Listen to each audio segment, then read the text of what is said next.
Matagumpay ang ika-29th edisyon ng Automobile Association of the Philippines Motorsports Awards para kilalanin ang mga mahuhusay na racers na gumawa ng ingay sa muling pagbuhay ng motorsports. Para sa detalye, narito ang report ni teammate Raymark Patriarca. Patuloy ang muling pag-usbong ng motorsport sa bansa. Patunay dyan ang pagdalo ng mga top racers mula sa iba't ibang disiplin, mula sa rallycross, slalom, karting, circuit racing at iba pa sa 29th Motorsports Awards nitong weekend. Sa tulong ng Automobile Association of the Philippines, kapansin-pansin ang paglago ng motorsport sa bansa sa pangunguna ni AAP Head of Motorsports Ricky D. Liaco. This 29th edition is special because we realized we have an increase in number of awardees, and most of them arrived and came despite the heavy traffic. Everybody seems to be happy, and we look forward to having the 30th.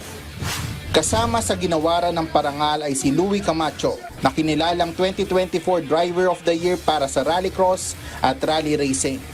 Ito'y dahil sa kanyang matitinding accomplishment noong nakaraang taon para sa Rallycross Series. Samantala, binigyang pagkilala rin ang kanyang navigator na si John Ray San Diego bilang Rally Co-Driver of the Year. Ito ang unang beses na nagkaroon ng trophy para sa mga co-driver sa Motorsports Awards. Thank you po dahil giving purpose po sa role namin sa rallies. Pero just blessed to have fast drivers. Thank you po kasi ito rin yung pinagdaan namin dyan dito rin sa rally. Sobrang talaga ibang challenge na yung naranasan namin. Thank you po. Samantala, naniniwala naman si D. Liaco na babalik ang glory days ng racing sa Pilipinas at hiling na muling makapag-host ng international events ang bansa pagdating sa motorsports. Because I know and I grew up in the 70s and 80s, I insist that we were prime in Asia at least. Gusto ko maibalik yon.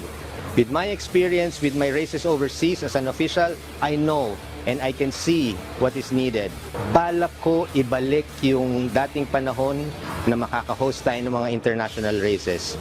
I know we can do it. I feel very positive we can do it. It's just a matter of time. Raymark Patriarca, para sa atletang Pilipino, para sa bagong Pilipinas.